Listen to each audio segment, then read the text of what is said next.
E aí pessoal, vamos lá, na sequência aí das nossas aulas, Direito Constitucional narrado para vocês. Aula número 6, a gente adentra hoje, pessoal, no artigo 5º da Constituição Federal. Vamos desmistificar isso aí, né, pessoal? Essa dificuldade que o pessoal por aí tem com relação ao direito constitucional. Não é difícil não, pessoal. Tem que estudar, ok? Vamos desmistificar isso. Título 2, dos direitos e garantias fundamentais.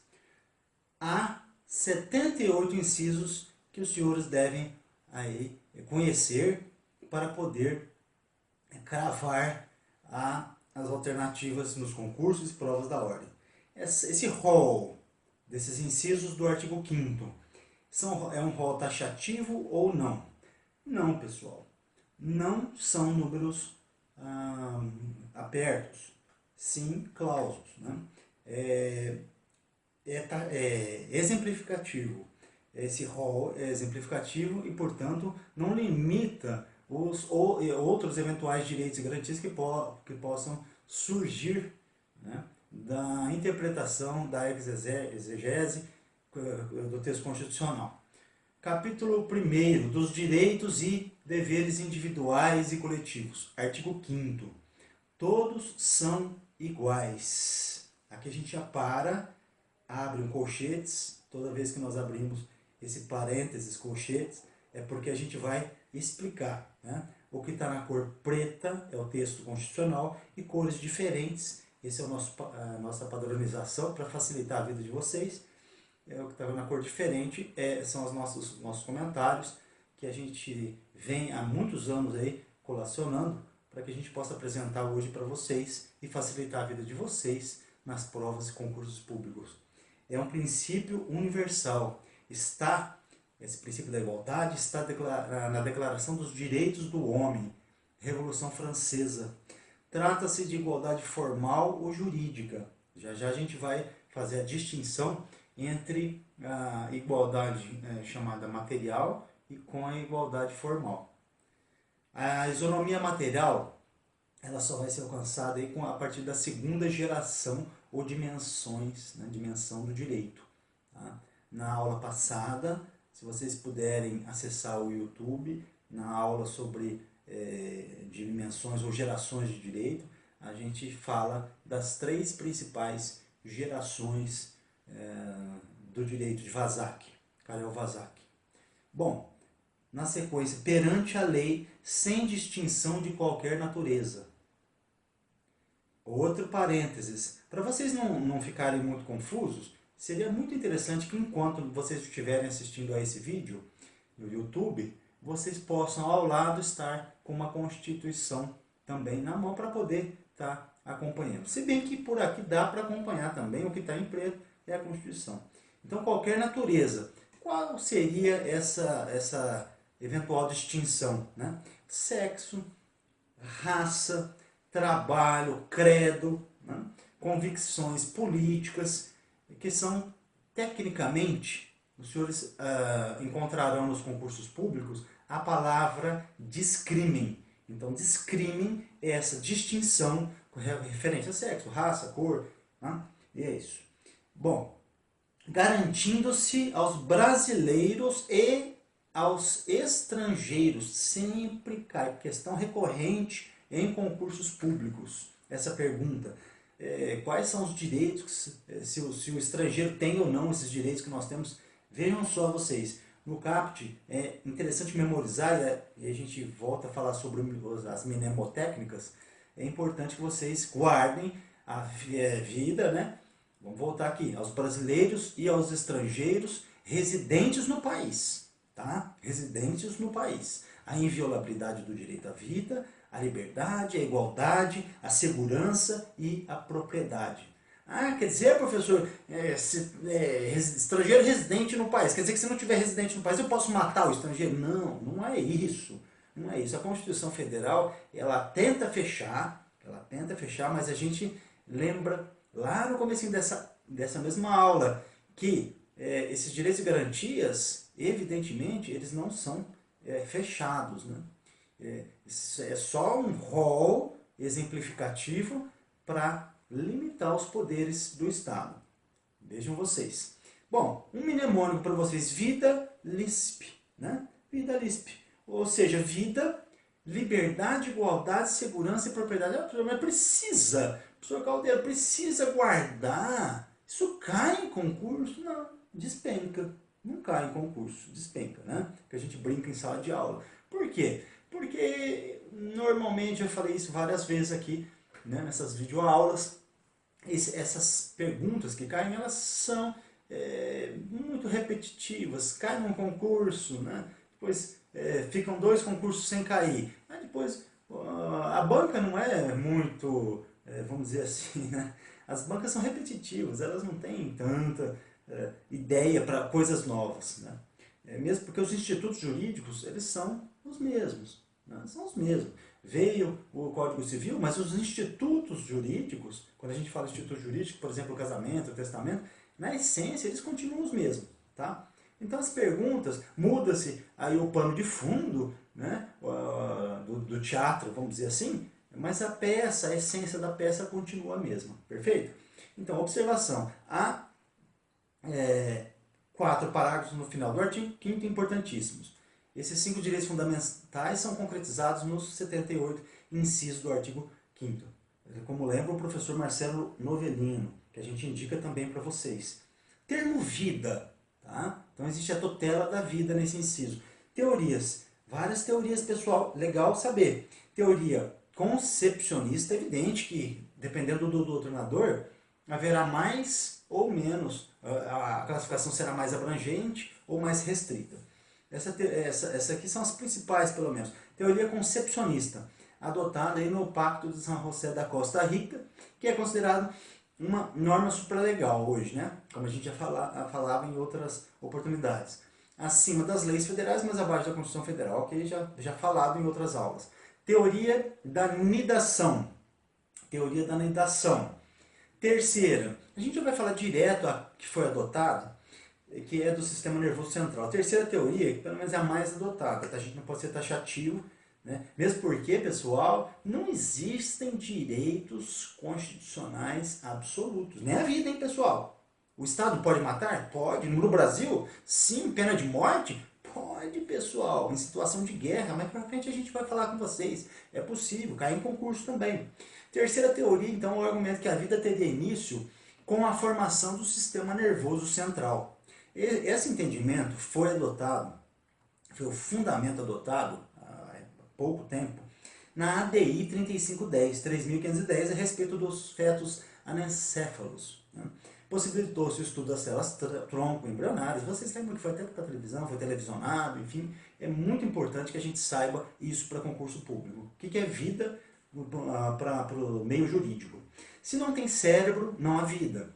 A formação do sistema nervoso central se dá a partir do 14º dia da concepção. O STF adotou essa perspectiva, mas jurisprudencialmente, né, porque a nossa Constituição Federal não diz quando começa a vida. Por isso que o Supremo teve que se pronunciar. O julgamento interpretou ao contrário senso a lei dos transplantes, e aí a gente vai falar um pouco mais para frente como que se desdobrou toda essa situação com relação a essa temática. Também na DPF 54, que trata da anencefalia, o STF adota a questão do sistema nervoso central e a atividade cerebral. Se não há cérebro, pessoal, no Brasil não há vida. Por isso que eles dizem, quando morre, existe a morte cerebral, eles desligam os aparelhos, a questão dos transplantes, da doação de órgãos. Sim, é isso mesmo, tá, pessoal? Ok. Quarta teoria, essa não vou nem ficar falando muito, não é adotada, segundo a qual a vida enquanto se pode viver sem a mãe, o que dá entre as 24ª e 26ª semana. Não é a teoria que foi adotada no Brasil. Existem casos autorizados de aborto no nosso ordenamento? Sim. Artigo 128, lembrando, do Código Penal. E a questão, então, da anencefalia hoje, na decisão da DPF número 54, do Supremo Tribunal Federal.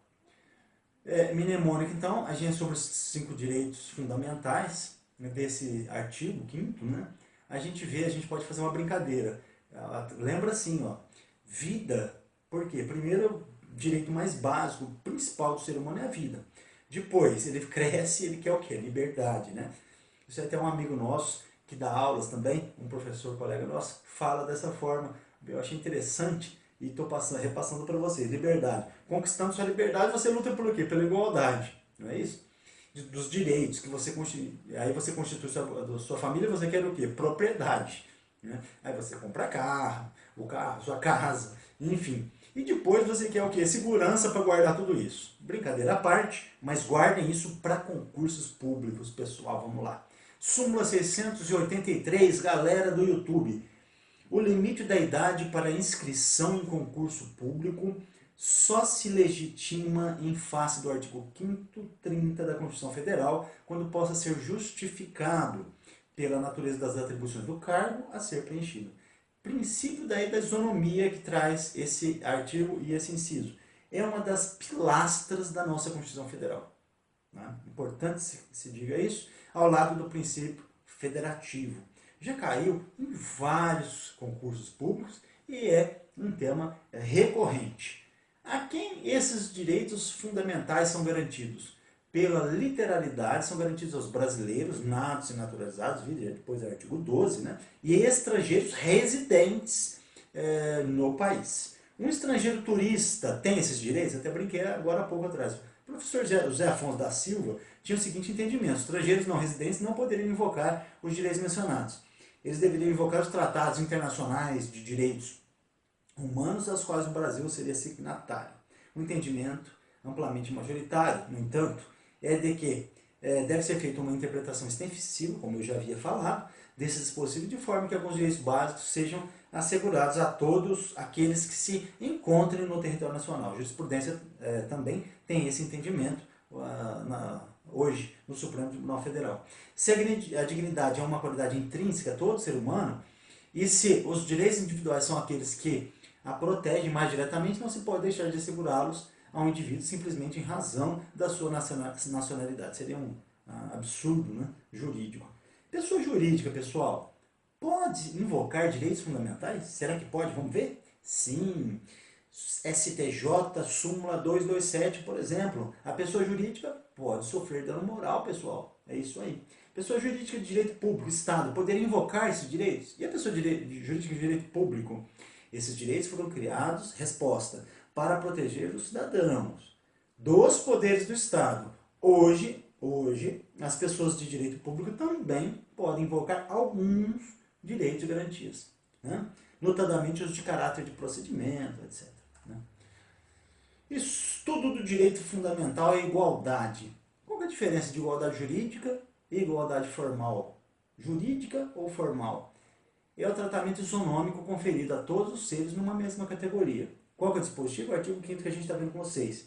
Princípio da igualdade ou princípio da isonomia. É um vetor básico, então, de interpretação, de hermenêutica, com relação ao descrime, que jamais pode ser considerado isoladamente. Assim, a gente deve sempre observar o seguinte: o binômio descrime e o pressuposto lógico. Vou me explicar melhor.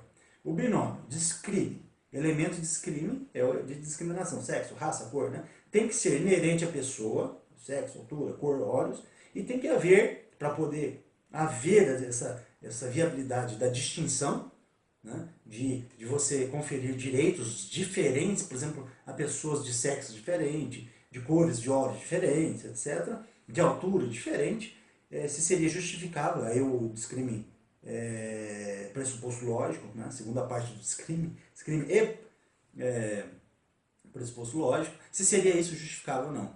Né? O professor Celso Antônio Bandeira de Mello, que é um administrativista, juntamente com o professor Eli Lopes Meirelles, um dos maiores expoentes da atualidade, né? Ainda hoje, né? É um autor clássico, então ele nos ajuda no entendimento com relação a esse descrime. Observemos então o descrime. Deve haver uma correlação lógica entre o descrime, sexo, raça, cor, e a finalidade, que é o pressuposto lógico. O professor Celso Antônio ainda aponta um terceiro requisito, que seria, tudo isso tem que estar de acordo, em conformidade com o texto, de acordo com o texto da Constituição Federal. Isonomia do grego, isos, nomos, igualdade na norma. Quem é o destinatário da norma? Em primeiro lugar, é o próprio Estado. Qual a finalidade do artigo? Limitação vertical do poder estatal. O que são direitos? Né? Já falamos em outras aulas, mas vamos repetir aqui, refrisar, reforçar. Sempre é bom reforçar. Princípio da repetitividade. Depois a gente vai falar sobre técnicas de memorização um pouquinho para frente. Repetitividade, muito importante, os senhores irem repetindo e reforçando as ideias para a gente memorizar e na hora da prova cravar as alternativas corretas. Então, o que são direitos? São os bens da vida juridicamente tutelados. E as garantias servem para, justamente, por exemplo, mandato de segurança, habeas corpus, etc., para salvaguardar esses direitos que estão previamente no texto constitucional. O que são garantias, pessoal? São os instrumentos de efetividade desses direitos. Exemplos de remédios constitucionais. Quais são os destinatários? Os brasileiros. Quem são os brasileiros? Os natos e os naturalizados.